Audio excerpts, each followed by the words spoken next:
Hi everyone, in front of me I've got Xiaomi Mi A2 Lite, and let me share with you how to set camera timer on this device. So first of all, let's enter the camera app, and since we are in the standard photo mode, we can enter the settings which are in the right upper corner. Let's tap on this 3 bars icon, and as you can see at the very top on the second position from the left, we've got the timer option. So let's tap on it, and as you can see, by typing we can change it. So right now we set 3 seconds delay. After tapping on it again, we've got 5 seconds delay, and again we can turn it off, so we've got only 2 different options. So let me pick 5 seconds delay, we can go back and let's tap on the shutter button. And as you can see, from now on your device will count down from 5, and after that time it will simply take a photo.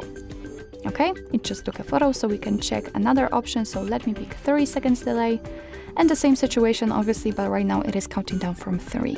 We can turn it off as you saw just by tapping on it. If you can see this icon, it means that it is turned off. So from now on your device will take photos right after touching the shutter button. So actually this is it. This is how to set camera timer in your Xiaomi Mi A2 Lite. Thank you so much for watching. I hope that this video was helpful, and if it was, please hit the subscribe button and leave the thumbs up.